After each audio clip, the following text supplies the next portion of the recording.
Recording now. And I wanted to remind you that the next best practices course on the container will be 24th of April. So if you want to follow that one, you also need to register. But after the end of after this best practices course is done and we have processed the video, we will send out information to you all that participated here, and we will remind you of the next session so that you can register there if you would like to do that.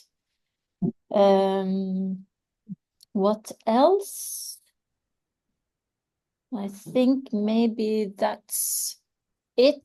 Then I think I should hand over to Sabri and he can tell you more about today and actually give you the lesson. Thank you very much, Maiken, and good morning and welcome to everybody. The main thing is that you have access to this shared document. So that is where we have the links, ask the questions, all our interactions happens through this. So we could, I think it's already there on the Zoom chat, or maybe our colleagues could paste it again for the people who joined later.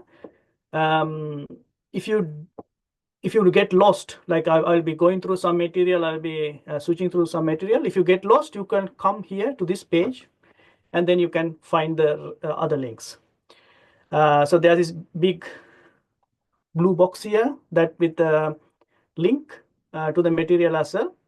And also our interactions happens here on the shared documents, as I said. My name is Sabri Rasik and I work at the University of Oslo. And I'm also part of this Enrich training team and also the Norwegian AI Cloud. So today I'll be trying to go through some of this container material. Before we start, I'll just give some time for people to log in. I see that 23 people have already logged in here. After you log in, there are 3 buttons. If you see here on the top, my mouse pointer, there's this eye, there's this split panel, and there's this pencil.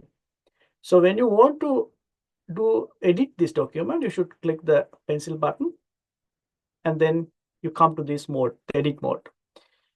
And here we have asked some questions, just to get you started, some warm-up questions.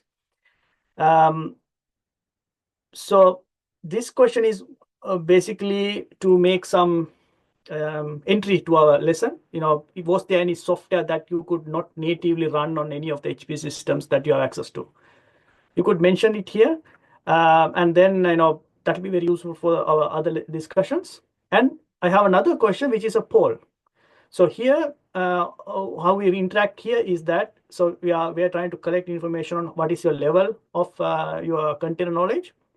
So you could go here, let's say you have never used container, you could have a O. So that is how we vote. Like that means 3 people voted that they are very new.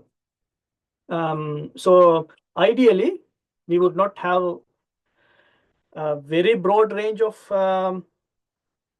container knowledge, but we'll try to adopt. So this here, please vote. So we can I can start. I could just plan my start a little bit. Anything else we have to mention, Maiken, about this document? So no, just that we really want you to interact here. So ask any questions if you have questions, ask them, write them in this document. And we will, in the back, we have several people, Ole, you see in the participants here, me and Espen also, and Enrico will kind of follow this document, and we will be answering and helping out while the lesson is going on. And don't be shy, ask any question here on the document, and yeah, this is a great way of really interacting. So please just do that. Okay. So if you have any questions, don't use the Zoom chat. Use this shared document. So we'll answer. Okay, let's get started. So the way I came to that lesson is by clicking this lesson material link here. So I'm here now. Just a quick mentioning about the plan. So the first part, the today's part, is going to be from introduction to use of containers in jobs. So the first part. How deep we go slightly will differ on the voting that you're doing, you're casting now. So that would be the first part. The second part, we have several container user-specific container use cases where people want containers on a specific way. So those material, they are already available. So what we plan is that after you have an introduction, you could yourself go through certain use cases and find out the assistance you need. So on the second part of this course, we will try to take some use cases and to discuss the issues you had and the solutions that we can provide for those issues. So the first pass is more like an introduction. There will be some hands-on, there will be some demos. And the second part of the lecture, which will be in April, I forgot the date the Michael mentioned. So that date would be more of like a discussion, right? Okay, let me check the shared document again. So I see that we have people who are very new to containers, or they have used a container by copy pasting. There are two experts. I hope this is like Enrico and Michael, not like participants.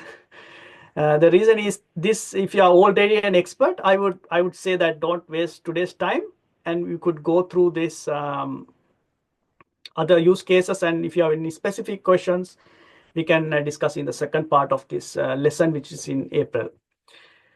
Okay, all right. So let's go to the introduction first. This we are planning a short introduction and also some motivation about our lesson. We expect that a basic knowledge of Unix terminal should be there for you to understand this. But you could manage if you're already in HPC system working on some projects and you have been there on the system, you might have like already know certain commands. But ideally, you might have, if you have been in the Unix, the advanced Unix course that was held by our in this the team, that would be very useful, but not a must. So at the end, we'll see whether we can explain what a container is and what is expected from this lesson. And there are some technical terms we will talk about as well, container and the kernel, but we'll come to that little later. So when we talk about a container, there are different ways that people describe it. The main point is to understand that it is it is like a next level of an environment. So it has everything that needs to run your software. So you package everything in one thing, like one container, and then you could take it somewhere else and it will run the same way as it runs in your current system. So this includes the operating system, the system packages, libraries, applications as a single unit. So if we come from the top down, so you have your program. So that program needs some, let's say, for example, to make it more specific, let's say it's a Python program. So that would have some libraries. You have this NumPy, pandas, etc. And then this Python program, you might have developed it, or you might be running it on a Python environment or a virtual environment. So that virtual environment have additional libraries that NumPy and pandas and everything else needed. And then this virtual environment would use the Python installed on your laptop or the system that you're on.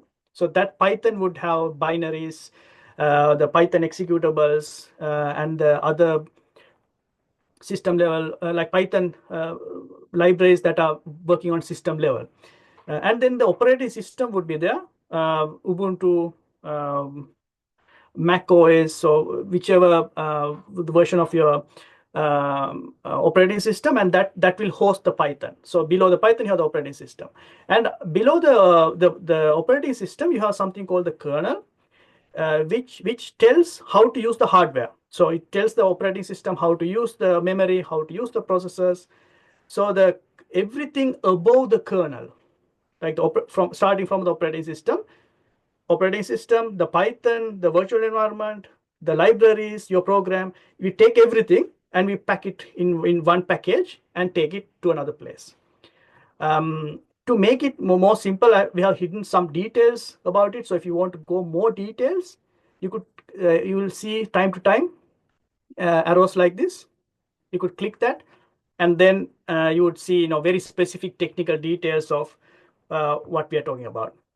The reason it is hidden some of the details is that this verbose details not enough, not required to understand what we are talking in this lesson, but for your further reading. So this is this AI generated image which shows that the kernel is carrying everything. So when you talk about containers, so everything above the kernel that I mentioned before, and without much thinking, I mentioned Ubuntu and Mac OS when I said containers. You could also run containers on Unix, on Windows, but you can't run Windows containers on a Unix system because the kernel is different. Next, what we do is we have to the main I think the main thing that we should consider and we should be prudent when it comes to containers is to know when and when not to use containers. So to start that, before we sort of mention ourselves, like teach you or like discuss from our point of view, let's go back to the main document, the shared document, and write down when do you think containers would be useful in a HPC setup. So I'll go to the shared document. I'm going to paste a question here. So if you can mention when do you think a container would be useful in HPC system, please write that down. So then we will know what we already know. So we can discuss from that point of onwards. I'll give you about 5 minutes. I see that some people are still thinking. So Maiken, do you use containers? Yes, I sometimes use containers, but not so often actually. But they are useful, especially for me if I have, like, I want to run some scientific analysis exactly the way I did last year, for example, and I have a container for that. Then that's like super. If I want to run some older operative system, for example. Okay. So in Alto, Enrico, is containers used much, or how is the container used? At least we are, for example, we migrated the operating system of our cluster last May, or well, I don't remember, last year anyway. And that was a big thing because some software could not run in the new version of the operating system, so we had to create lots of containers. Now we have lots of containers users for necessity, basically. Okay. So I see some points, very relevant points. I'll just align this a little bit. Independence from module and compatibility issues. Yeah, I guess these modules, they mean like software modules, L modules. So without relying on L modules.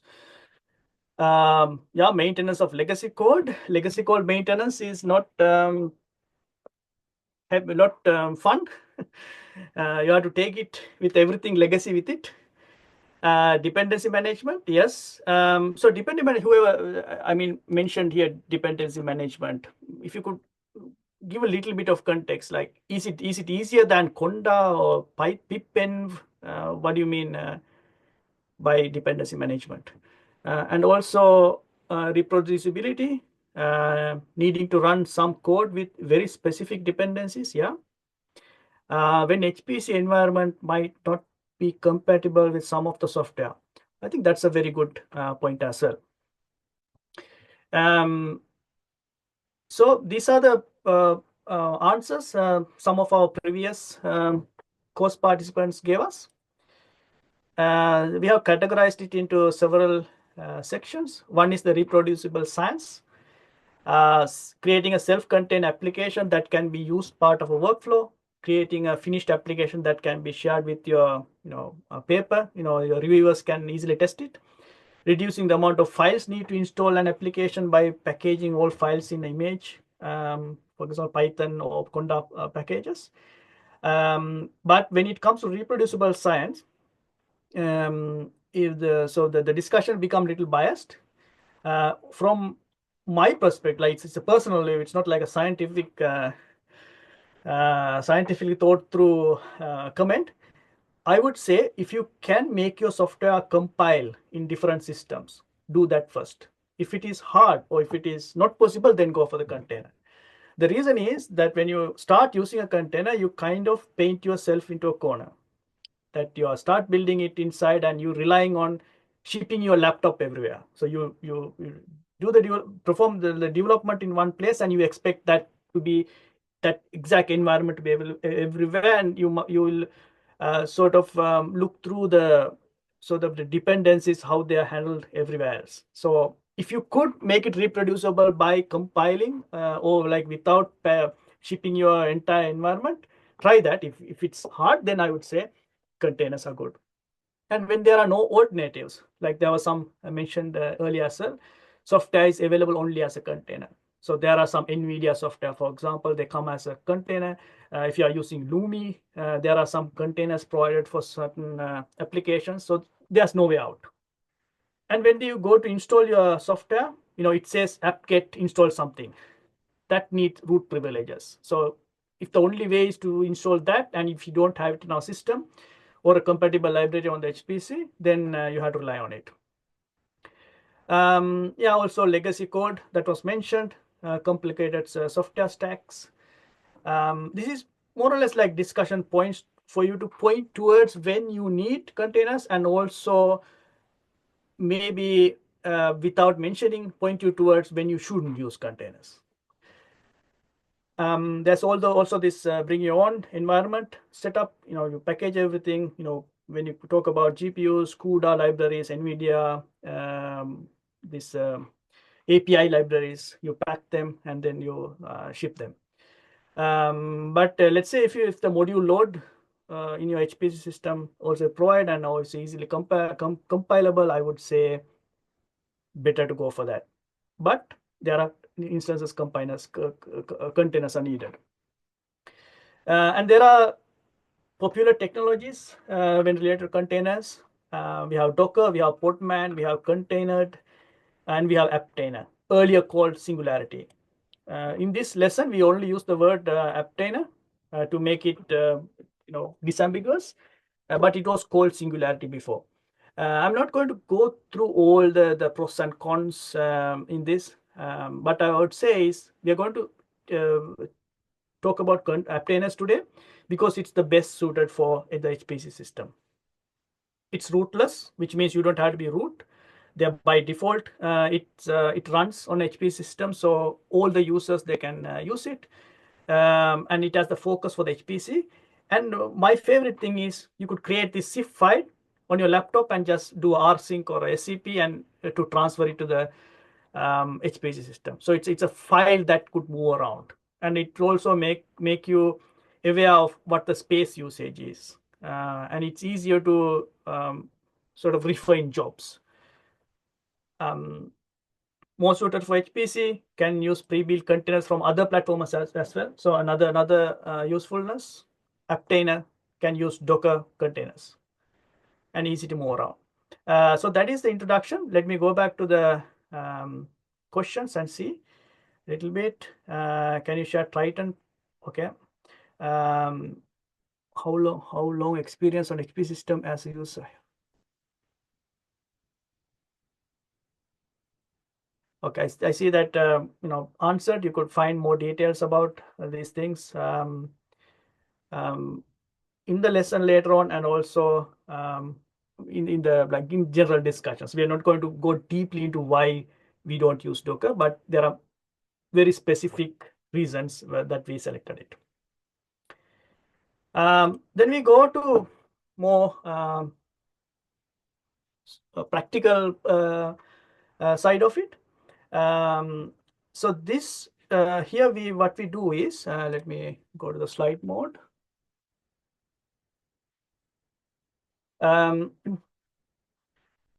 We already know that when we should use containers, and if you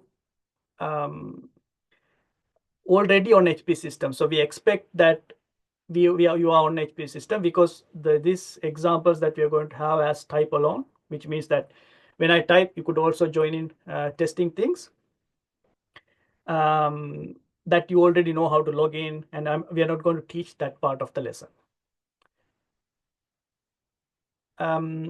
Let's first try the Apptainer, the program itself, how to load it. Usually on HPC environment, we use the module system to load some software. But on all the NRIS systems, Apptainers are installed everywhere by default on login nodes and compute nodes. So you don't have to load anything.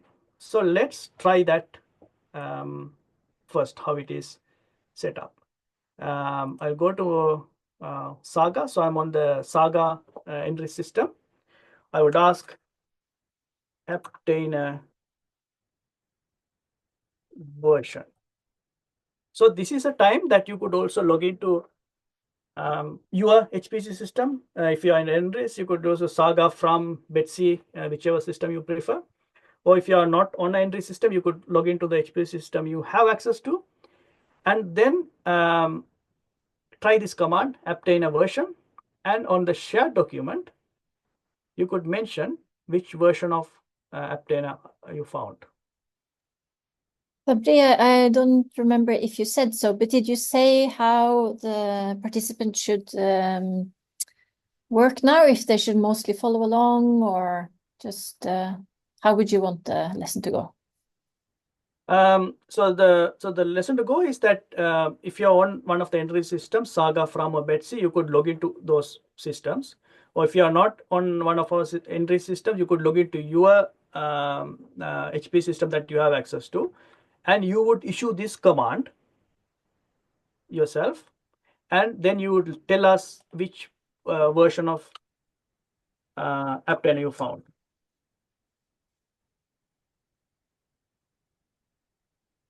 You could, if it is one, so I see this version, you don't have to go like very minor version, or maybe it's okay. So if you see the version, same version, you could have a what there.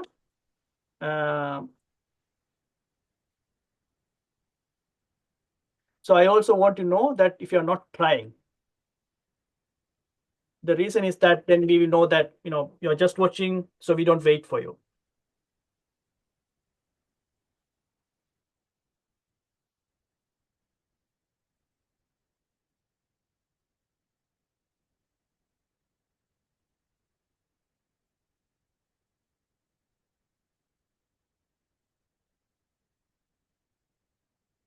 Yeah, it's fine. If you can't connect right now, it's fine. You could follow along and then try this later.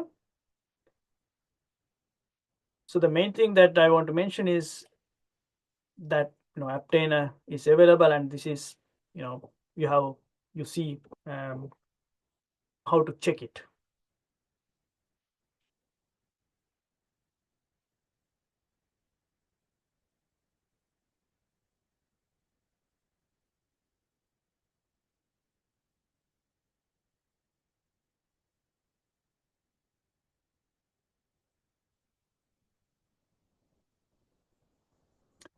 Yes, while we try it on our systems, we'll see that if you can vote, that we'll just get a better idea on how many of you would type along, so we could plan accordingly.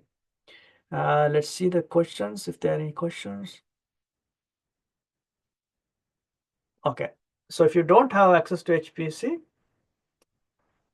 you could look at what you're doing, and when later on you could try it yourself. And also, as Mike said, the video would be shared later on. So if you are from Bergen, so the Bergen is part of the BOT universities, Bergen, Oslo, Trondheim, Tromsø. So you have access to NRIS. You could apply if you don't have it. But also, I think for this episode, everything will not. I don't think you were planning to do a full type along, were you, Sabri? It will be a lot of demonstration also, so it's completely fine just to follow along and read the material and try later on. Is that correct?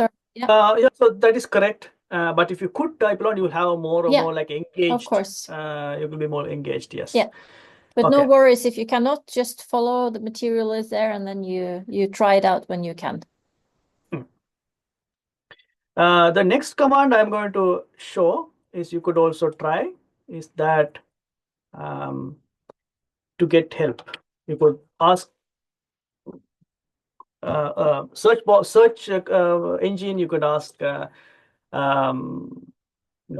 language models, but you could also ask Apptainer directly here, help me. But when I type this help, it's going to print a lot of details. So it will give all the commands that are possible, but this is very useful if you're already on a terminal and you want to just a quick check on what it is called. For example, what the exact spellings for exec is, right? And then if you want more specific help, what you could do is you could, in between Apptainer and help, you could type command like pull. Okay. That's help. So when I type the command between the help and the Apptainer thought that I'm going to pull the help command. So it should be, so these two are wrong because then Apptainer thinks that I'm going to pull something. The correct syntax should be Apptainer help and then pull afterwards. So now this would give you the syntax for the pull command from Apptainer. We'll talk about pull a little later. And also there are other commands here mentioned here. So you could check, things that, if you forget something or just find a syntax. For example, here it says how to pull from a Docker hub. There's a syntax. You have to have Docker : //. That kind of thing you don't have to memorize, so you would know. And the other learning experience from this is that when I typed, let me check the place I typed the wrong command. You could also you should also read the error messages that you get. Here it says fatal, no transport type URL applied. It doesn't make much sense, but what it says is, I don't know how to get the container called help. Because I typed the wrong order. Yes. So then we know that the container is there and the Apptainer is there on the HPC systems, and we know how to get help. Then what we try to do is to see how to use a container somebody else has made. Like there's this place called Docker Hub, for example. People upload images, and then you can use them. So if you have very specific software that you're also interested and somebody already made a container, you can go and use it. And then we have the warning here. You should use containers only from trusted sources. You can't just download something that you found in a search engine and start using it. There should be some context. You should know it. So that's a warning from us. And there's some details about zip files, as I briefly mentioned before. There are some hidden extra details here. We will come back to that a little later for more details. The next thing we're going to do is to download a container, right? So for the downloading part, we are using a command called pull. Michael, do you see a difference between pull and download? Do you see any difference, or does it mean the same thing? I'm not sure. Yes, so here the pull, as in like git pull, it only downloads the required things. So the containers, they come in layers. That's some extra details. So if you have already layers that are downloaded on your computer already, it doesn't download. So the difference between pull and download is that pull only takes down from the downloads only the requirement things that you don't have in your computer. So the syntax is that you get this file from Docker Hub, which is called the nris training sum from file. So this is where the container is. And then you give it a local name called nris training. And then, oops, I press a page down button. Let me come back to that again. Sorry about that. Yes, then you would get it down. For the people who are on nris system, I would recommend to use the work folder, not to download it in your home folder. Let me show you how to navigate to that place. So if you're on other system, make sure that you don't fill up your home directory. So these containers might take about, I don't know, megabytes and maybe close to gigabytes. I'm going to use the cluster work users and $user. So you could directly copy paste this command because it's this will make sure that it'll make sure it'll land on the correct place for your user. So in this folder, I'm going to create a folder for myself. This is extra, you don't have to do it, but I would like, because when I'll be navigating around, so I want to find the exact place where I downloaded this or pull this container. Make directory. If you participated in your Unix lessons, you would know that I'm going to create a directory. I will create a directory with today's date, so it's easier for me to locate it. And I'm going to change inside that directory here. So this is where I'm going to work. So Maiken, if I get lost, you should help me to find my way back. Okay. Then I will copy this container. Sorry, the command, copy that, and I'm going to paste it here. And I'm going to press enter. Then it will go and check, and it will download the necessary layers. So when we'll talk much about these layers, Maiken. So then I go back to this SIF example a little bit. So the SIF file in Singularity image is the format that we use. So if you remember that we use this SIF extension for the container, so we call the SIF file. So the container is downloaded as a SIF file. But if you use container technologies like Docker, you don't see a file. It get managed by the container management system. So this SIF format, it encapsulates the files, metadata, configuration need to run the application. This includes file system layers, runtime dependencies, relevant metadata, everything that's needed in one file. So if you download it in one file, it's easier to transfer it to another place as well. We will talk about this word layer frequently as well during this lesson.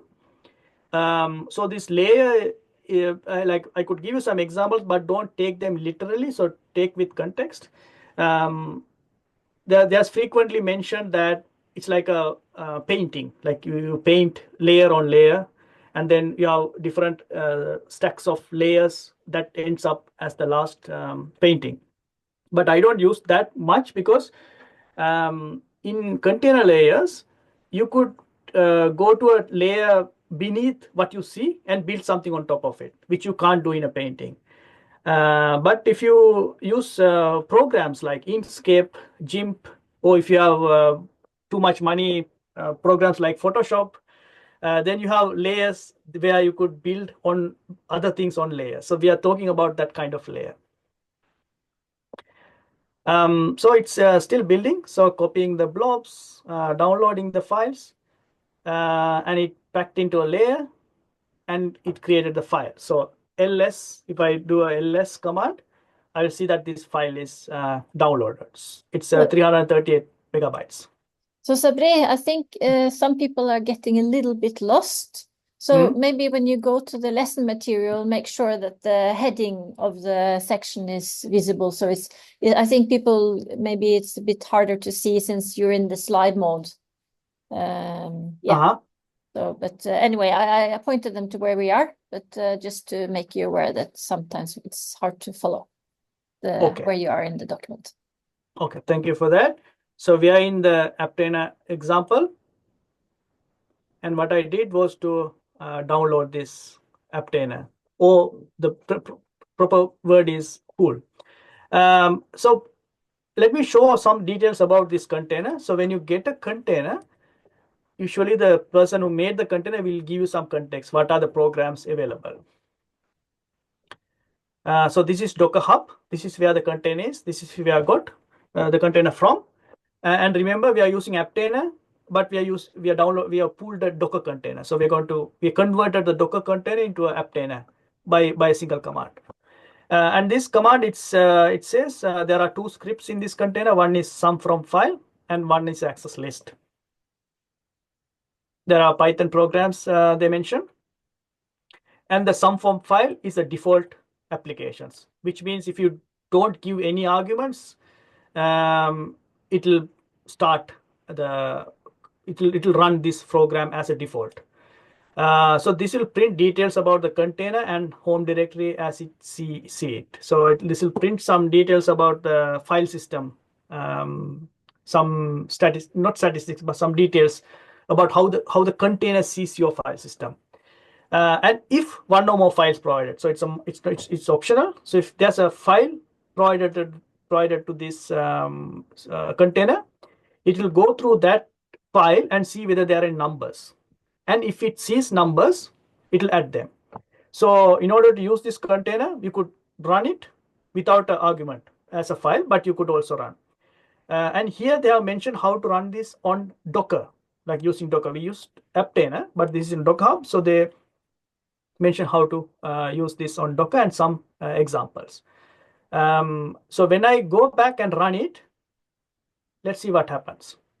So I'm on the Apptainer example here, and I pulled the container, I created the file, and I made sure the file is here, downloaded. And then I wanted to go and run it. So there are some discussion point here, other places where you could get trusted containers.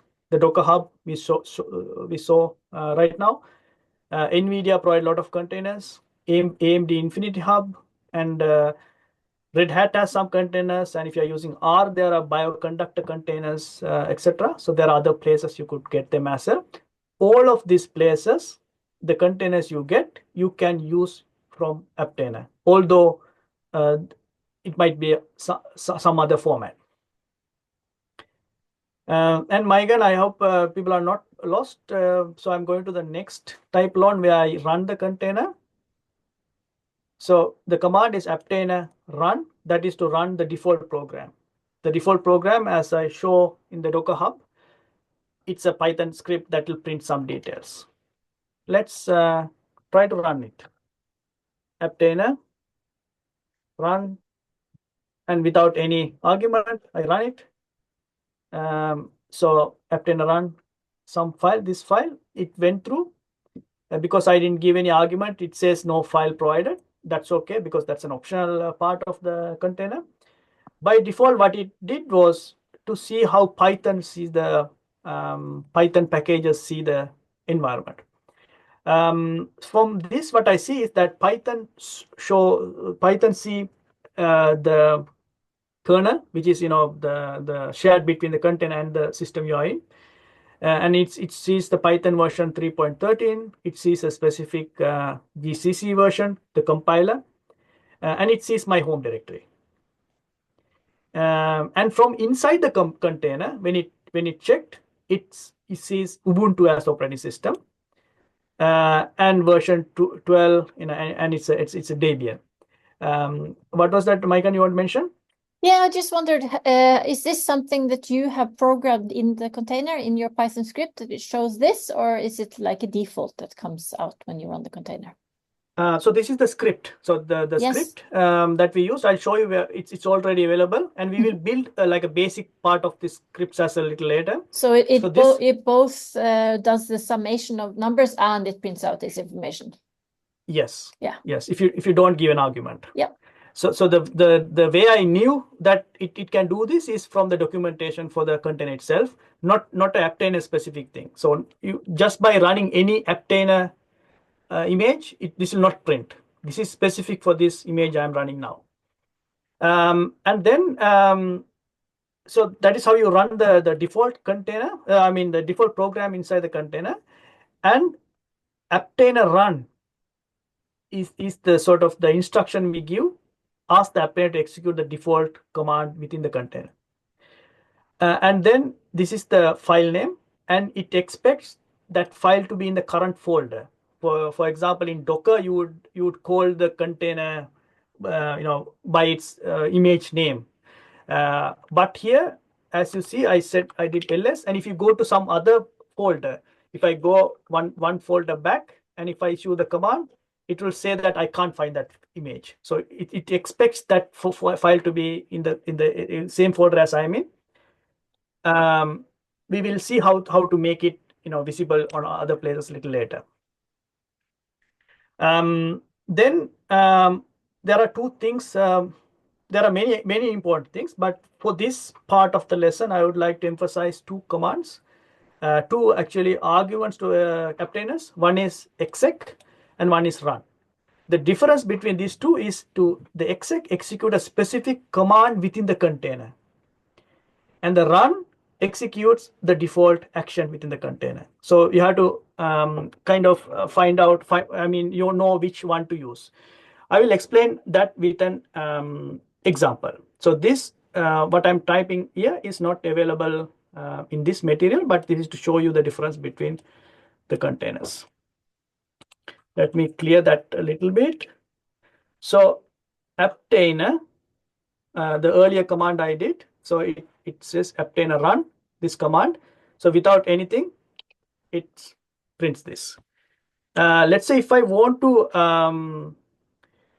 see, for example, the Python version, Python 3 version inside the container, this will not work. The reason is that it will go and it will run the default program, and it will think that this Python 3 version I'm asking, it is that input argument that it was expecting. So if you want to run a specific command like that, you should, instead of run, you should use exec, and then it will print the Python version inside the container. So let's see what is the Python version on our system, just to make sure. Version. So we are on 3.9.14, and inside the container it's 3.1.13. Same way, you could find the compiler version, GNU compiler version. So we have 12.2 inside the container, and outside the container you have 11.3. So the difference between exec and run is important. Run would run the default program, and it expects everything provided as arguments to that default program.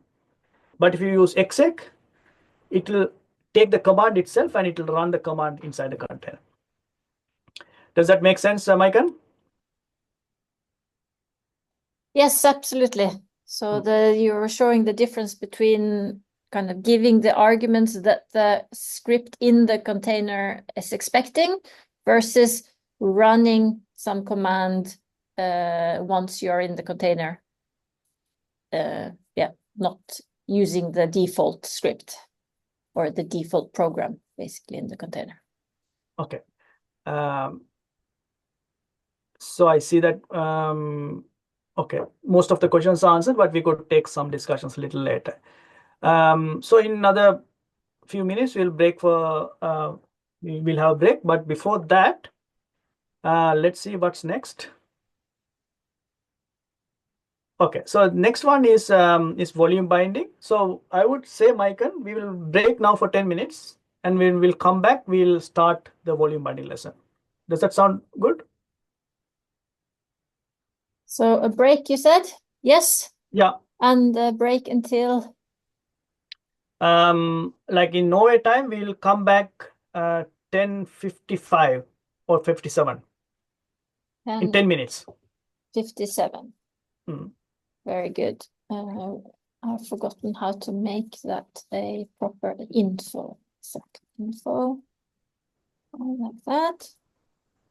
Okay, yes, go and take a break. Yeah, take a break, and we'll meet again at 10:57.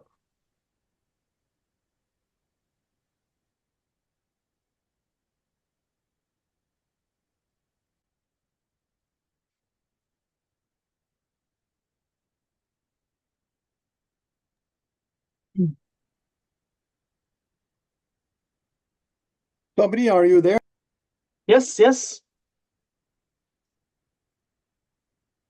Yes, did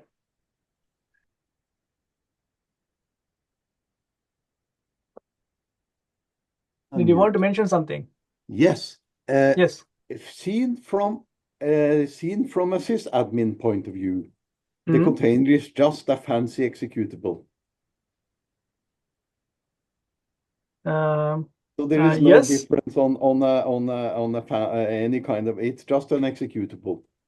So there's nothing Yes. magic with containers. It's just an executable that are run, except that this one doesn't depend on any libraries and such most of the time. It just requires a kernel.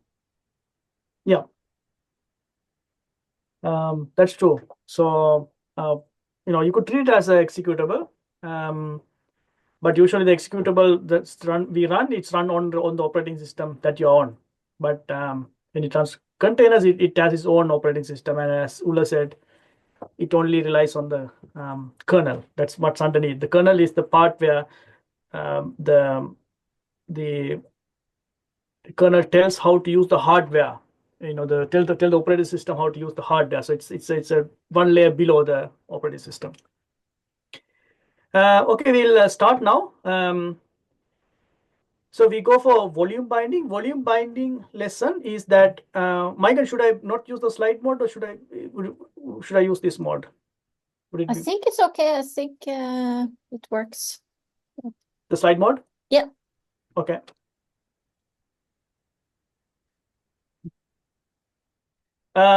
So here we are trying to see the locations where the container can't access normally, how to access those locations.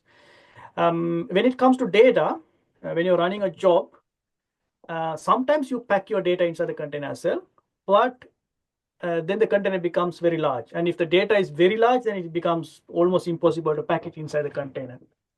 But the best thing would be to do that, make the container aware of the data availability, and also make it possible for it to access it. Volume binding, in the technical term that we use, is to say that give access to storage. So the storage volume, we call it the storage volume in technical terms, the locations that you see on your HPC system or the laptop. So the home directory, as you saw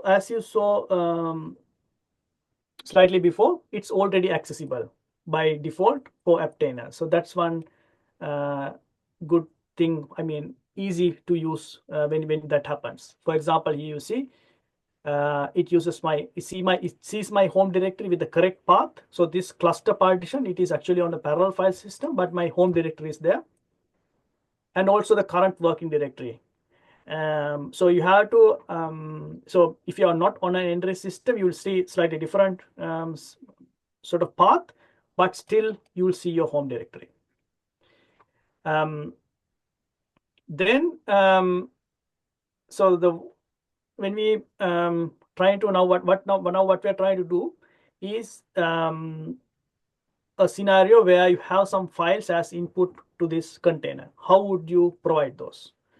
From now onwards, I made 2 tabs for N-RAID system, one N-RAID system, and when there are multiple systems that are slightly different tabs, and also other systems, which is slightly more generic than the entry system. So you could follow whichever tab that best suits you. The first thing I'm going to do is I'm going to change to my home directory. Let's move it a little bit. So when you issue the command cd without any arguments, if you follow the Unix lesson, you would know that you would land on the home directory. For me, it is with my name on where the home directory is mounted. Then I'm going to issue a command. So I'm going to copy paste it, and it will most probably it will fail. Let's see if you don't have the file. Okay, so this is the command you'll get. It did not find a file. So the way this material is made is that this says that this file should exist. So if it fails, we have to create it. So I'm going to create that file now. I will use a Vim editor because it's more easier for me to edit, but you could use Nano, or you could just echo the numbers to a file, and whichever you prefer, you could create that. So I'm going to open this file, and I'm going to type some numbers. Okay, let's make it 13 as you see it, but it doesn't have to be the exact numbers. Then I'll type some text as well, and then some floating point, so not so integer numbers. So I typed some numbers. I'm going to save the file and exit. In your editor, you should save and exit. And now I'll use the command I see here, the head, which means the top 4 lines. And now I have the file. So that exercise I did to show you that this means that create a file with few lines, and the expected content is this. And it also has this number list comment. So I didn't include that. That's optional. You could do that. Then I had to go back to my place where I download the file. So I downloaded it on the cluster file system, work, users, $user, and it was 11/05/2025. So I made the file, and then I changed back to the location where I was before, where I downloaded the zip file. So this I decided to name it this way. So you could name it whatever you want, whatever name you want, and also the extension is optional, but it's better to call it this zip, so you know that it's a zip file. And you have to go back to the location that you sort of download the container. So you are welcome to try this yourself as well, but I'm not expecting you to everybody to follow. But if you could, it's okay to follow with me and also ask questions when you face them. So I created a file in my home directory. I changed back to the cluster work user directory, which the container don't see, but my home directory, the container can see. Then what I'm going to do is to make it a little more descriptive, I will list the file here as well. So it was on my home directory, and the file is called file with number. So this is the file I'm going to give it as input. So the way I run the container is Apptainer, the name of the Apptainer, and then the between this name and the Apptainer, I should use the command run, not exec here because I'm running the default container, and this command is given here. So the difference I'm going to make is I'm going to give this the full path instead, right? So here I have given the file name. I'll tell you the difference. So here, instead of giving this file name, I'm going to give the full name.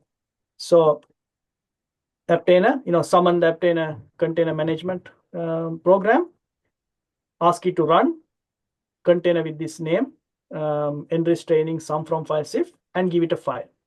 And I'm going to press enter. So it went, and it detected that file, and it summed the numbers. You could check manually if it works. So, but the main point is that it found some numbers and it skipped 2 lines. If you remember, that file had some non-numerical lines. So these 2 lines it skipped and it found. So the thing to learn from here is that we placed a file in our home directory, and without doing anything, it just found the file and it processed it. The next thing I want to show is that it sees the home directory, and it's also the current directory is my home directory. So my current directory on my system where I run the container image is cluster work users, not cluster home. But inside the container, so this is the home directory. Because of that, even copy pasting this command would work without the path. So without the path, I'm going to give the name, and it will still find the file, but this time it finds in my home directory because that was the current working directory inside the container, although I'm in a different place. For example, here, I will not find the file called file text, but because how the container is set up, it found the file. Let's see whether we have any questions regarding that. Okay. So that is how we access a file in the home directory. I'll slow down a little bit, 1 or 2 minutes if you want to try it yourself.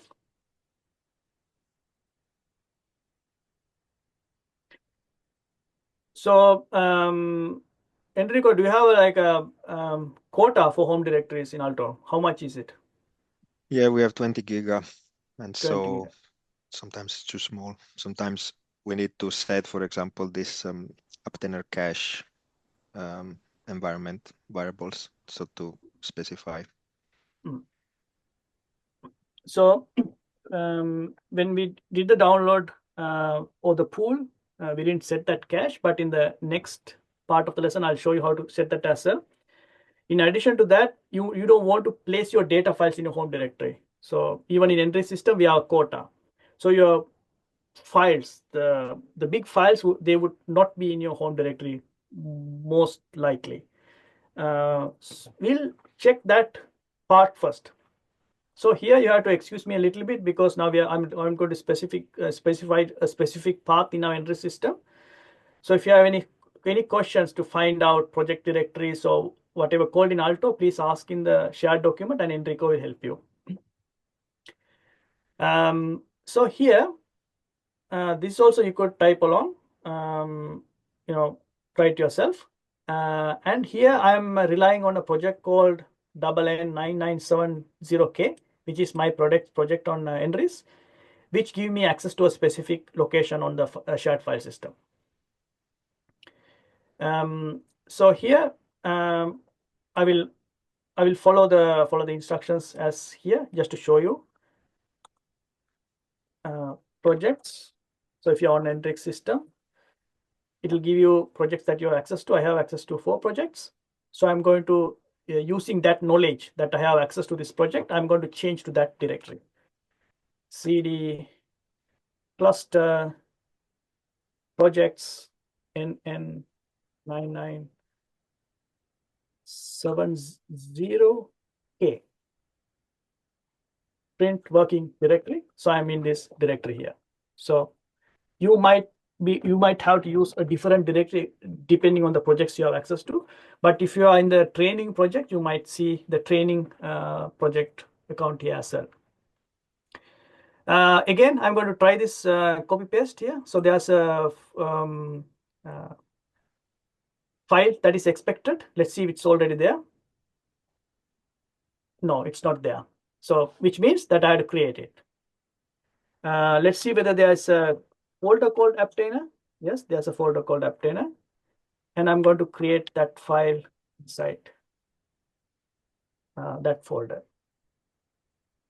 If you don't have a folder called Apptainer, you could create it, or you could create another directory and have the file inside. But you have to make sure that you know where the file is. I'm going to have some numbers here as well.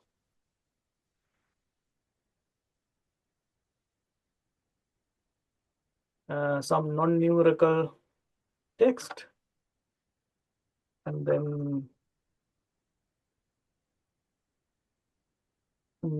I also have a comment here. Directory. I'm going to save that file and exit. So depending on your browser, the editor, you might use a different command. And now I have to make this command, see whether this works. Now it works, right? So I created that file. Now I want to access this file, which is not in my home directory. Let's go to the place where I downloaded the zip file. Let's see my shortcut works. If I was in the correct place, yes. I did the cd dash to go back to where I was last. ls, the file is there. And let's see if I have access to that file.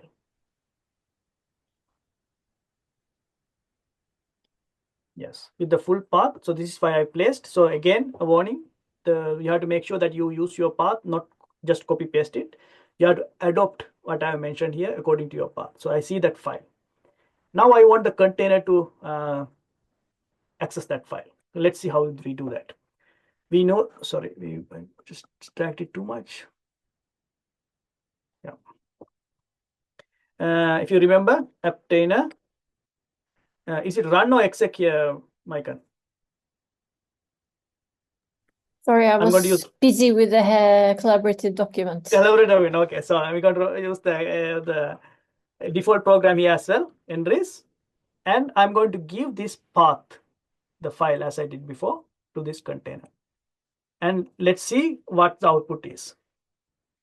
It says the file folder not found, but I know that it is found, right? You know, it's there, but the container can't see it because it's not on a default container mounted location. It's not in the home directory, it's in some other directory.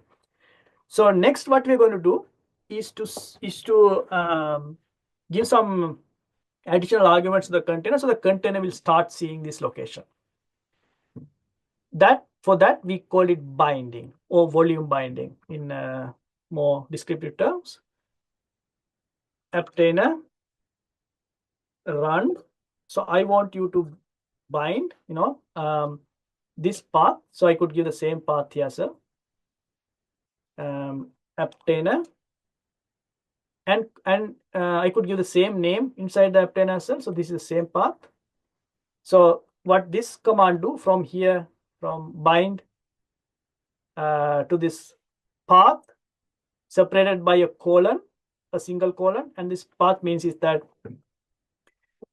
make sure the container sees this location inside the container with the same path. And then I could ask it to run. Let's see whether that works. The earlier command that did not work. Okay. So what would be the issue here? What did I miss? I missed the container name. So I had to give the zip file here. Entries. So Apptainer, run the default command, the binding part to make sure the container sees the directory, the name of the container file that I'm going to run, and then the file that I wanted to check. Now it sees it. If you can see, it sums the numbers, skip 3 lines, and it show the it managed to see the file. But as described here, you don't have container. It doesn't need to have the same path. You could bind it to a different path. For example, we could give a shorter path instead of cluster something. We could say data, for example. That's something used frequently. So we bind it to a location called data.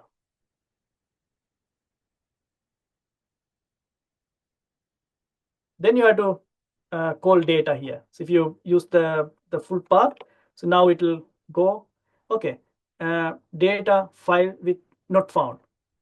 Let's see what I made, which mistake I made. Let's see. when I bound the path, I bound it to Apptainer, to this Apptainer directory.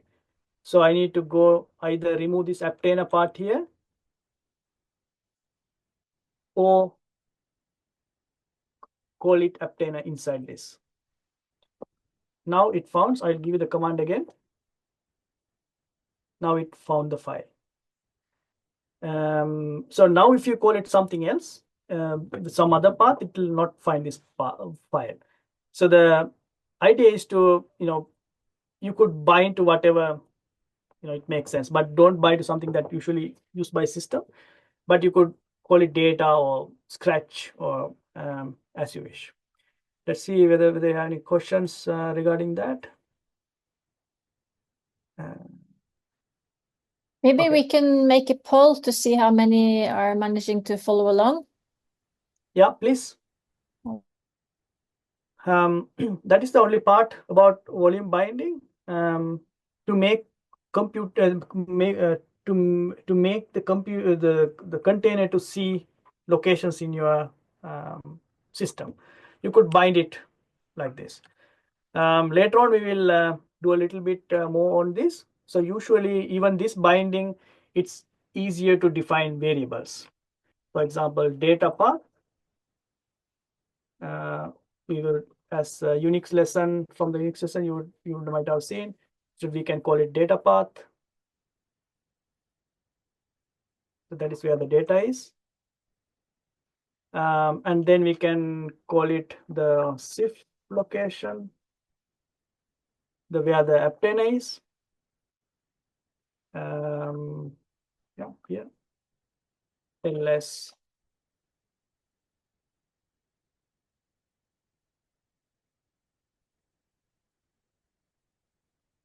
So if you define some variables, then you can avoid this very long typing in the paths. Okay, so if you could define two variables like that, the SIF file location and the data path, then you could modify your bind command. The reason I'm showing you different ways is for you to understand how this binding works. So you have to specify this explicitly. And in Unix variables, we can mention, here's my curly brackets. Okay, brackets. I will use this data path instead of the full path. And now it's not that long. I mean, you're using a variable, so you can use the same variable.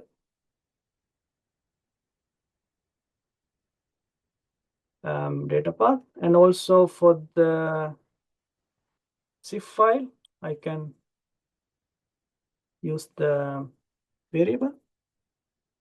So when we go to the job section, you will feel that this is more convenient to use SIF location.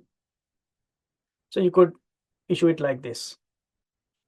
So instead of having full path, you can assign variables to where they are. And the advantage here is that if you use the SIF file here, as I mentioned briefly before, it expects that file to be there on the directory we are in. But if you change to a different directory, this command will fail because it can't find the SIF file. But if you had defined a variable like this with the full path, then it will find the location of the SIF file. So that's why it's important when you're using jobs not to too much rely on the current working directory or the submit directory of the job, but you define a full path so it can find wherever it is. So the poll, how did it look? Typing, yes, it's a bit too fast. So yeah, just give some indication so we can adjust. So that is how to access the file location. I sort of repeated the same thing with different paths and variables to give you an idea on how this works. Next part is that we are going to build a container. This one I don't expect you to follow. The reason is that this I'm going to do on my laptop, and this lesson we are not going to help you to set containers on your laptop, but we'll give some indication on how this is done, and during our next discussion session in April we could discuss certain details.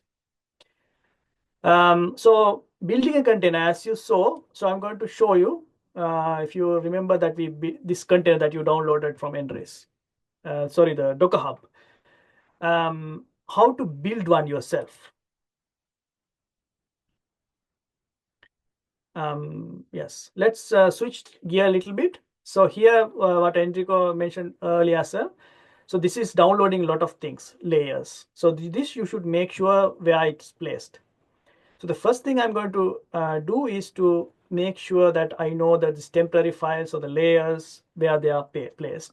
And this is also a very good practice that you define this on your HPC system as well. Now, here, this is my the HPC system I was in, Saga. Now I'm switching back to my laptop. So I'm on my laptop now.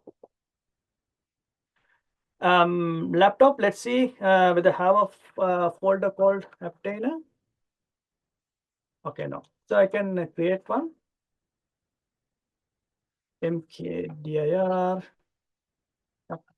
make it an Apptainer. And then I call it cache to have the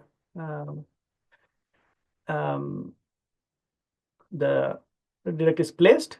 So in Unix, if you want to create like subdirectories, you have to give the command, argument P. So then it will create that cache, that directory, because I gave two directories, and inside that a subdirectory. So you need to create the parent directory first. Then I will issue this command export Apptainer. This I don't want you to follow. So unless you have set up containers. So this is, I just want you to have a look without following. I'm going to not execute that command because I don't know the full path of that. Apptainer cache, the full path is that, okay?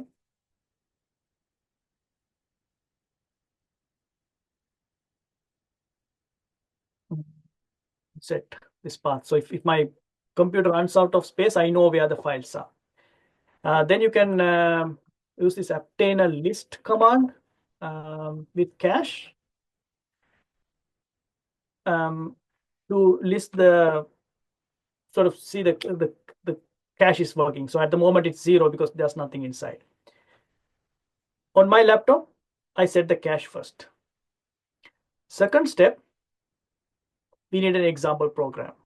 So this program, it could be Python, Fortran, Bash, it could be whatever that program it is. I will use the Python example, and let's have a quick look how it's look like. It's importing some libraries. To make this example simpler, I didn't use too many libraries, because then there's another step in the definition file that you have to install things that I'll not going to discuss here, but I'll show you how to do it. Then you have some help text. Now, when you're using it, if you don't provide the expected arguments, it'll print. And it has a function called sum numbers. It takes a file path as an argument, and it opens the file in a read-only mode. And it checks if that line it read has numbers. And if it has numbers, it adds to the total sum. So the main function it calling is that it checks the arguments. It checks the file path, what's provided in the argument. If it checks if it exists, it checks if it's a directory or a file, and if it is a file, it calls the sum function. So that's what it does. But you don't have to have an understanding of the file itself or the program itself to understand the concept behind it. And you can also select whatever program you want as. You could adopt if you want. So here I'm going to call it with the same name. Here as well, I'm going to create a directory with the date today, so I can find it back again easily. Right.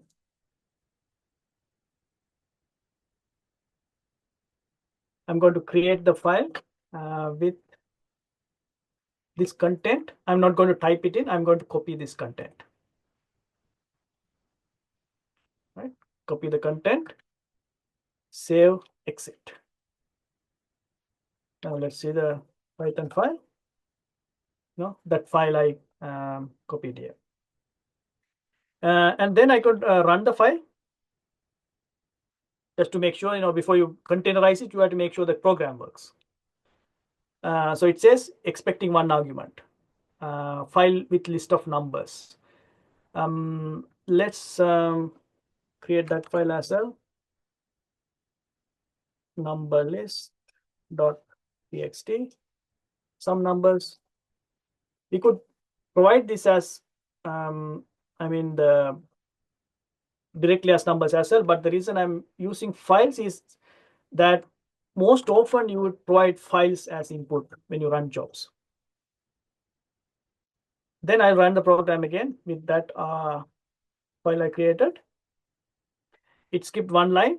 It found a file, and its total is 52. So the program works. So I'm going to package it inside a container now. To package it inside a container, you need a definition file. That's in the next step. I used the bare minimum definition file, that bare minimum instructions needed, and I gave details a little later.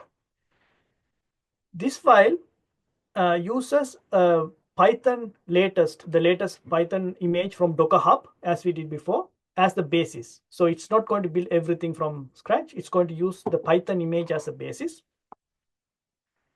And it has a file section, which indicates that find this add numpy.py, add underscore numbers.py file, and copy it inside the container to a folder called opt. So this is the file in the current directory, and this is where I expect to end up. And when you run the script, this is where we define the default run command. So when your container is started without any arguments, it starts this and it prints what the arguments were given, and it executes the Python that we copied to the opt directory with all the arguments that we provided to the container. So whatever arguments we provided to the container, it's passed back to the Python script we have, and some help text here. So this one as well, I'm not going to edit. The type myself. I'm going to copy paste it. File, and then copy this, paste it, and then I'm going to save and exit. So I have few files here. I have my add number Python program, which I call this payload, into the program that I want to run or somewhere else. Then I have a definition file that I created using this example, the bare minimum things that we need. That includes this file. And I'm not going to pack the input file inside the container. You could have done that as well, but I'm not going to do that. After that, it's no point like learning all the instructions here. I would say, if you're not developing containers as a job, you would see the need for certain instructions when you need it. Then you can refer to this more instructions section to let me go back to the lesson. I clicked the wrong button. Container cache, example program, Apptainer definition file, and then you have more details about what these description sections are. How to install packages, how to set up, how to set environmental variables. So those details are here, which we will talk more in our second part of this Apptainer lesson. Then to build the container, what we do is Apptainer.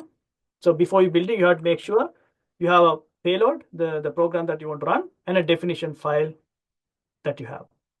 Apptainer build. I need to give a name. My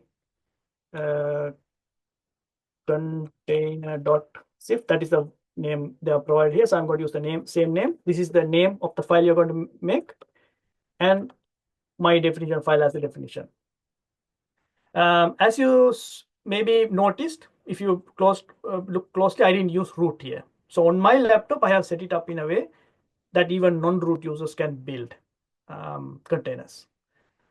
So now it will download that layers that I showed before, from Docker, latest Python, and it will build everything on top of it. Actually, what it's going to build is, it's not going to update it, or it's not going to install it. It's just going to copy that file I created inside this opt directory, and it's going to package it. Let's see.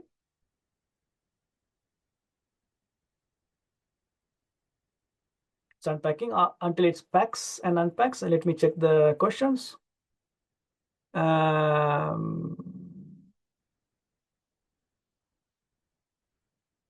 Okay. So this is a good question. So I think it's answered. So you don't have to create the directory set itself, but you could. I mean, as a definition file, you can create folders as well. But when you volume bind it, the container, the binding process itself, it will create the folders and subfolders for it.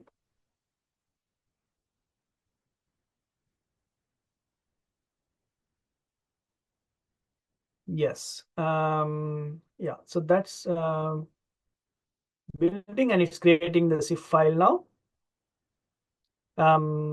Let's see. More questions, if you have, please ask. The command to use here, and it's also possible with Apptainer to build containers without root. That needs some setup, but it's possible. But in Docker, it's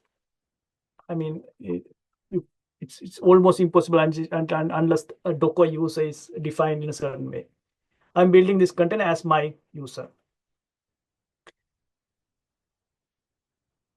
Okay, it's take a little bit time to create the SIF.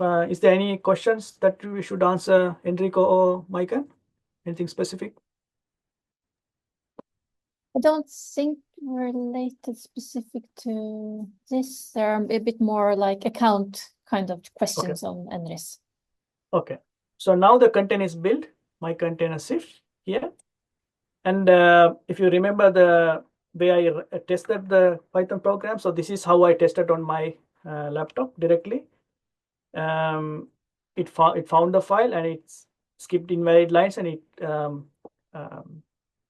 summed up the numbers it found.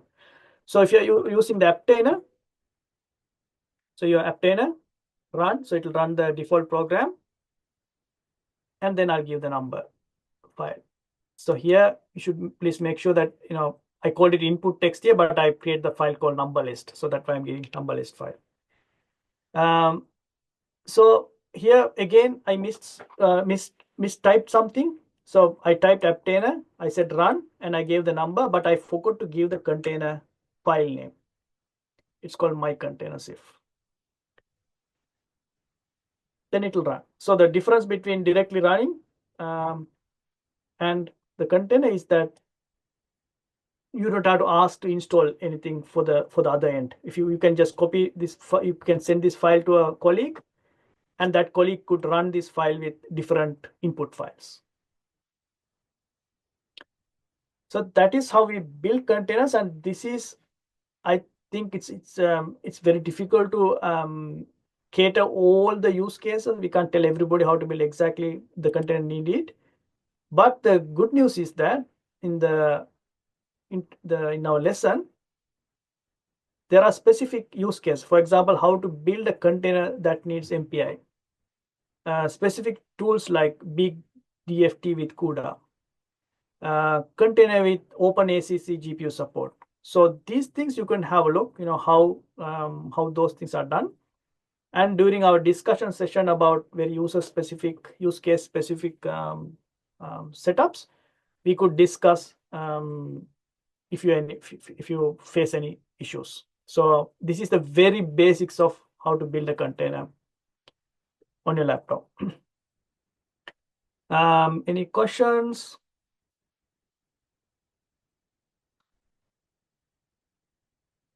How do I know which command to command is run when the run is okay. So this is a good question. So earlier when I downloaded it, I found that details inside the in the Docker Hub, and I see that there's a new command here. Apptainer inspect. Let's see what it does.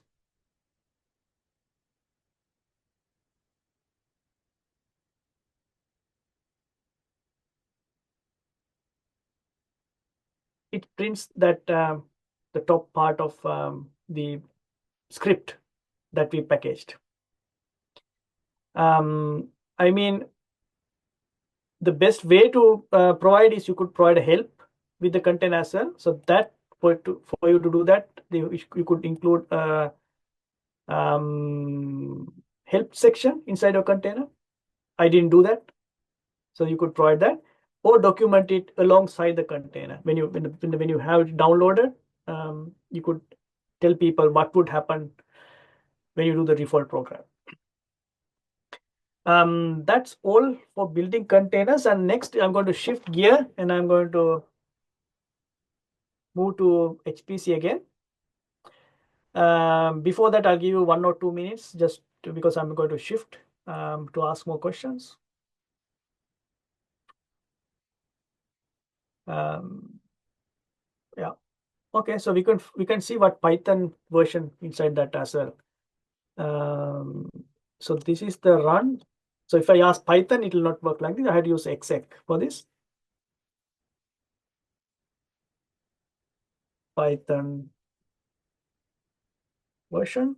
So it uses 3.13. Probably my system has also had the same version. Let's see.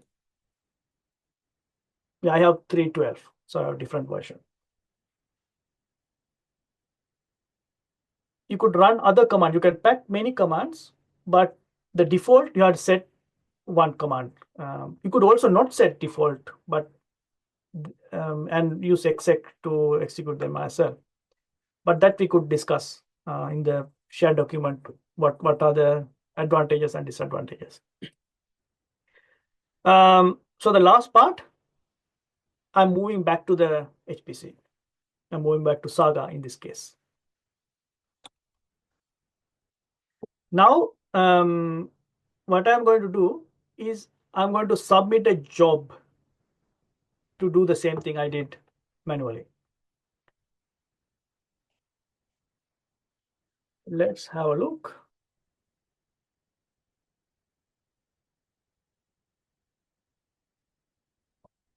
Here, we're going to use Slurm. I guess most of our HP systems use Slurm, even Alto.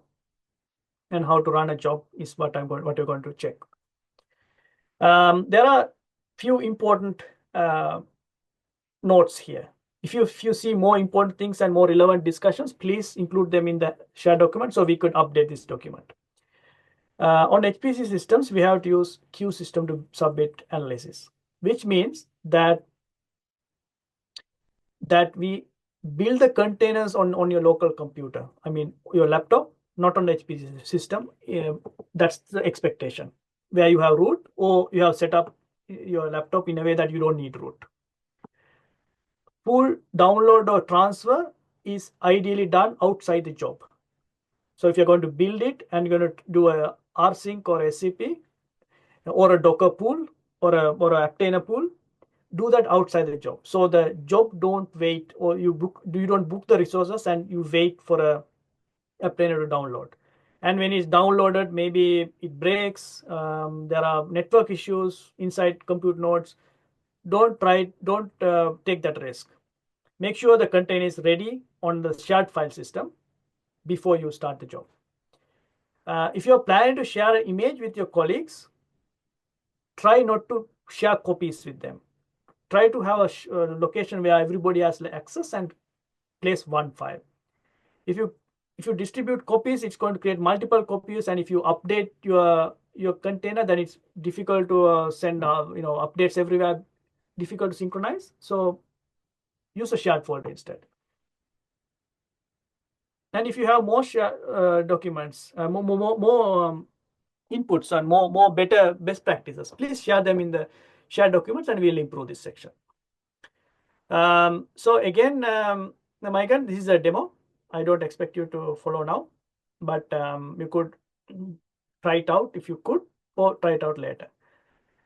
Important thing, I'm expecting that you have pulled the container already. If not, there's a command here. So if you don't pull it, the rest of the exercise will not work, because I'm not going to pull the container as part of the job. And I'm going to submit this job in the location where I have the zip file. And now we have more tabs, because the way we submit jobs are slightly different from Saga, from Betsy, and Olivia. I mean, Olivia is not there yet, but it will be in the future, and also on other systems. All the other systems are not mentioned, but if you have any specific questions about Alto systems, for example, ask in the shared document and we'll try to answer you.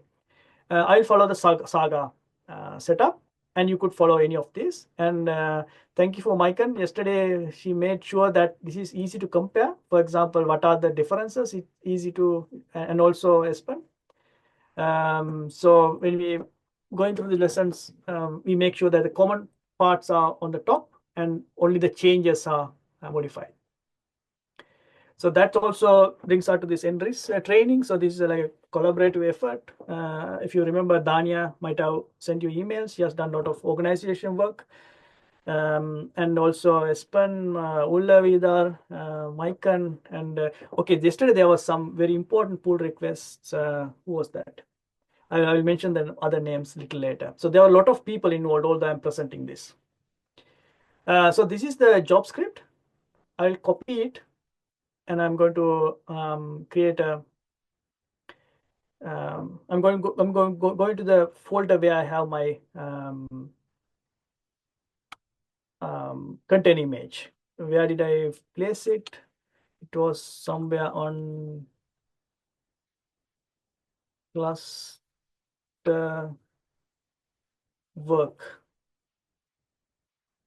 Let's see, the file is still there. Yeah, still the file is there. So I'm going to create, but what did I call this? So I have not given a specific name for this job script, but I'm going to call it container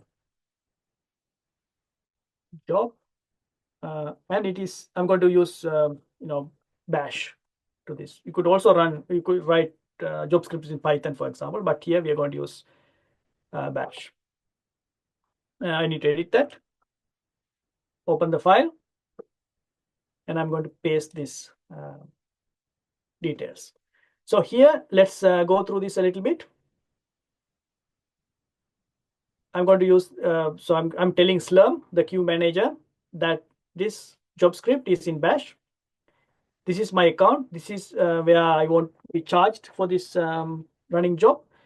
And then we have the job name, which is optional, but it's good to get your name. And I'm asking only 5 minutes, very short job, because I'm going to test it.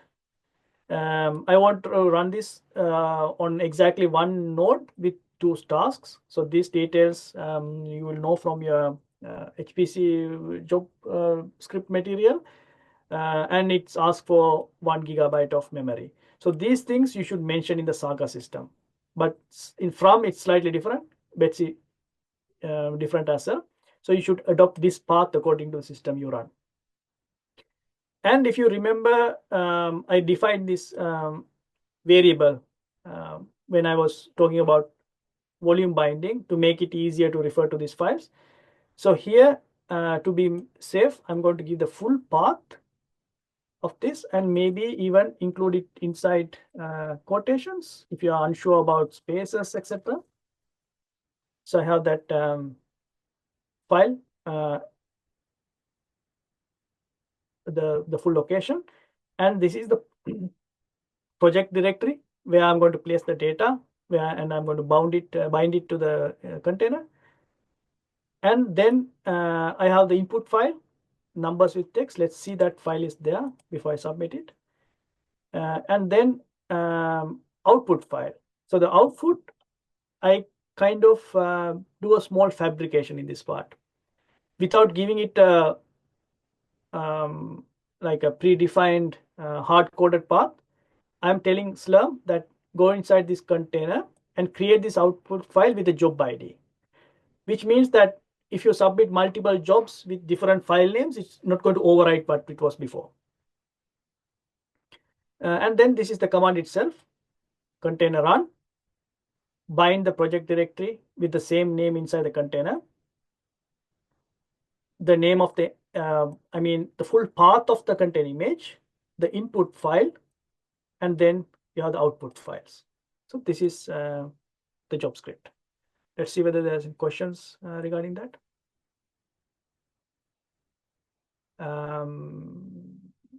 Okay, Saga, but you should not mention account. Okay, okay. So that's how you slight difference. I think it's Enrico. Thank you. While not content specific, the only thing you need to change is the Apptainer line. Seen from Slurm. Apptainer is just an application. Yeah, I from the language I see is probably Olavidar who mentioned this. So treat it as if it any application. Then what important is that to make sure these paths are, they exist before you submit the job. So I'm going to go out of the job. I will do a small Unix script for path setups.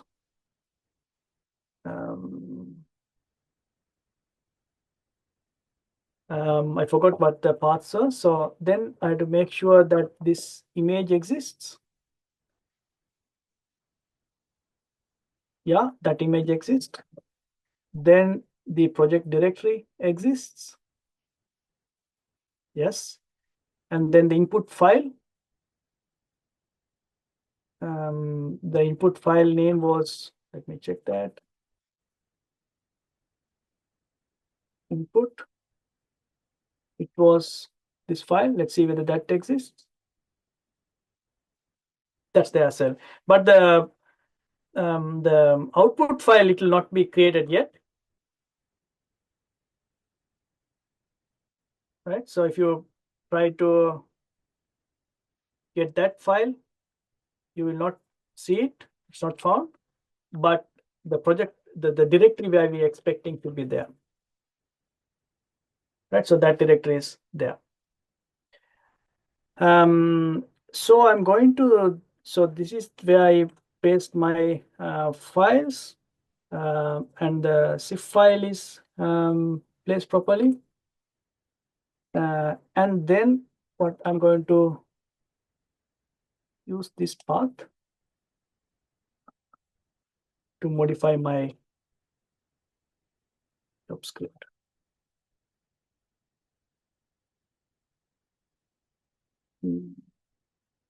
Because I created a different directory for today's course, I had to make sure that I use the correct. It will not make a difference, but I have some other outputs there. So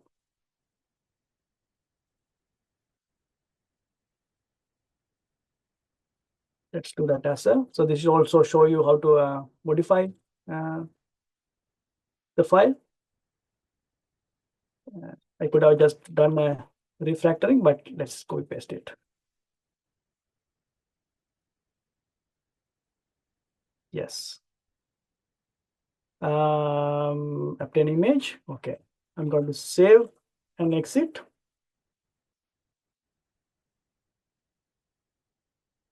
So the obtain image, let's see whether it exists again. The reason I changed the path is that I had some output already. So I want a place where there's nothing, so I can show you what happened exactly. Then input. Let's see if that file is there. Input. No, I paid that.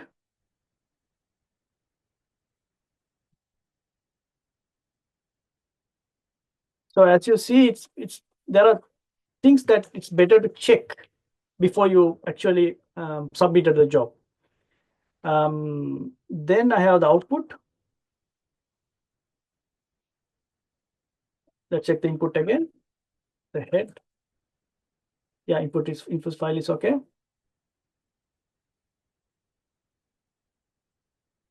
Yeah, you have the files. Then the output.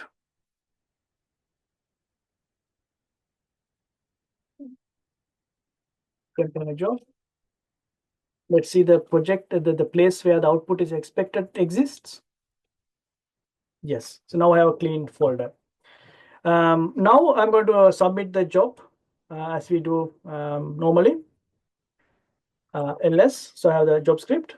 On entry system, we can say dispatch. I guess it's the alto, it's the same.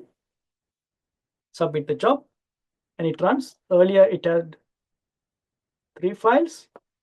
Let's see my queue, how things are going on. It's actually finished because it's a very short job. Let's see the files created. So it had created 2 extra files that did not exist before, the slurm log and the output file. Let's see the output file, what it contains. So this is the same as the container if you run it directly. And then it summed the numbers, it found the file, found in this location. So everything worked as I expected. We define the input file and we define it in the variable. We use that variable to tell where the input file is, for example. And then the Apptainer file found it. Then we could also have a look at the slurm file if you want to see what went on. So writing output, job and some other stuff. One thing that I want to mention this container jobs is that I could have done something like this. I could have taken the output, right? I don't want to run it. I could have, instead of output, I could have just said out.txt, right, without specifying output file.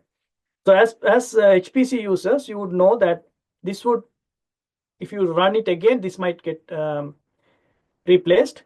And also, writing from a container, that it's better that you let the Python file handlers handle, or whatever programming language you use to write the output.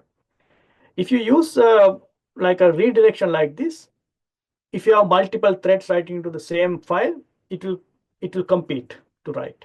So it's better that you make this writing process more more friendly to the operating system, not operating system, the program that you are working on. So it's, if I had used this redirection, it would have created the output in the slurm file itself. But instead, I decided to have its own output. So that's how we run a container on our systems. Let's see if there are any questions.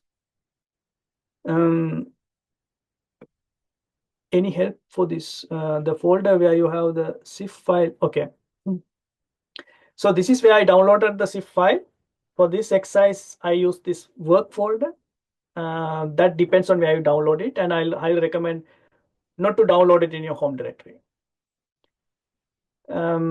Yes, so that's all that we are going to talk today for the planned lesson, just to get everybody on board containers. So the next step for this is that we'll stay here to answer your questions. The next step is that we will let you go, after this course, with this basic understanding on how to see file locations, how to submit a job with a container, how to create a container, and you could try to create a container yourself for the need you have. And there are certain containers like the volume binding. You might need to bind a port, if you know what that is. You might want to bind a GPU. Those are very specific needs. You could go here.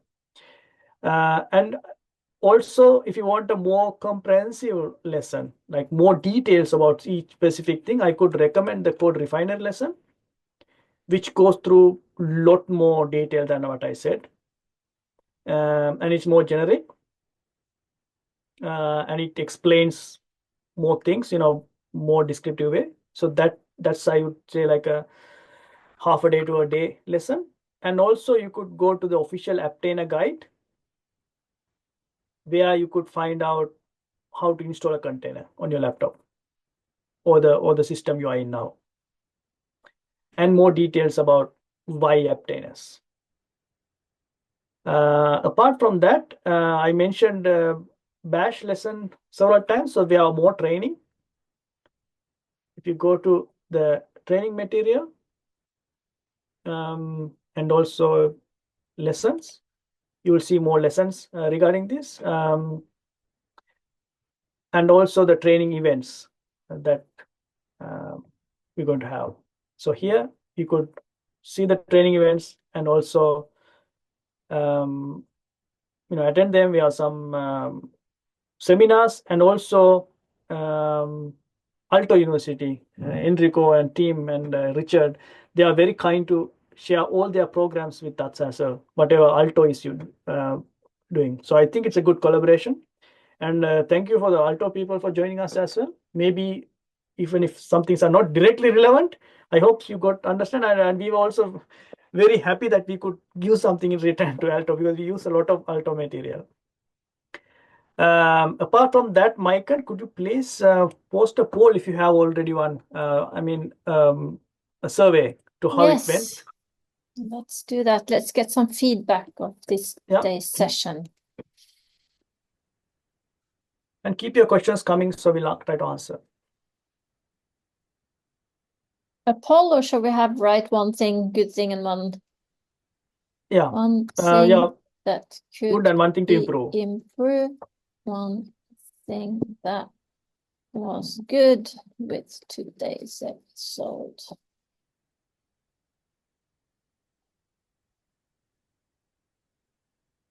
Yes, so don't be shy. Type long. I mean, this is anonymous. Just, this is actually the first time we deliver this 2-hour lesson. So we had longer lessons in Code Refinery. So this is a more specific. You were very well timed today, Sabri. That was one good thing. The right amount of material for the right time. Thank you. So I was a little worried it might go over time. The thing is, this is the bare minimum you need to get started, but not everything. So confusing start. The person writing, maybe you could elaborate a little bit what was confusing, if you. I mean, Michael. Yeah. So we will take this feedback and we will fix ourselves next time. Yes.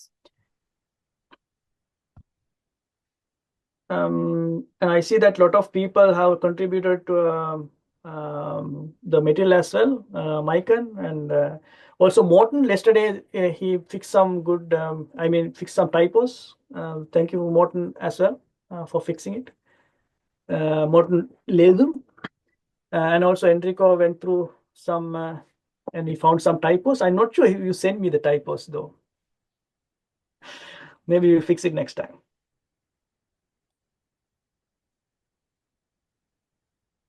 So regarding this tailored example, that's very much rely on, we will very much rely on what people ask, Michael. So we can't explain everything about containers. So if there's a specific question about how do I build a container with my application that need to access GPUs? Yes, because for the next time you're relying on people trying out things, right? And then the plan is to go through questions that people have while they have tried using containers and going through some of the more in-depth resources. Is that right, Sabri? That is correct. Yes. So you need to do a bit of homework and come with your problems so that we can discuss. And another thing, Michael, is that I didn't really think much about it, is that because when we make this material, we don't know where people exactly going to download the container. So then we have to sort of use terms like CIF location. So this means that where you have your CIF file, we have to find a better way next time to Yeah, sort of or we can inform this. explain a little bit here and Yeah, put an yeah. example, for example.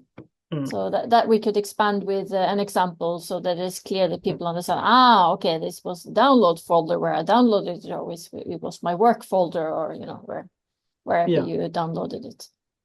So So also, like when you give the feedback, if you see a better way to explain this, please mention that and we'll try to follow.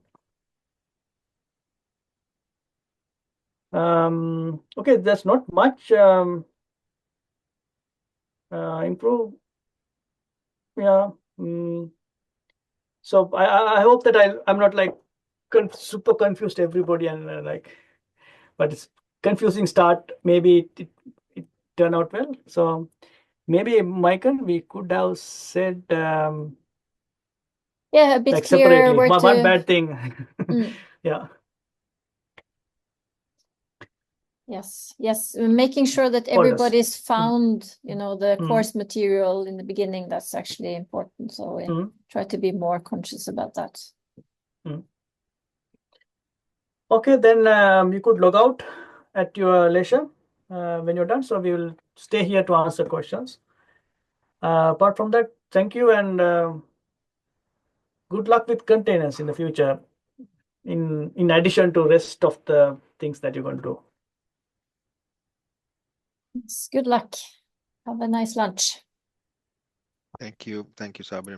By the way, there's one thing that if some people have logged out now, but as I mentioned in the beginning, Danya will send you the recording once it's ready. So, and we will clean up this document and remove anything personal there. Yes, have a nice day. Yeah, you need to stop the recording, Maiken. I'll do that.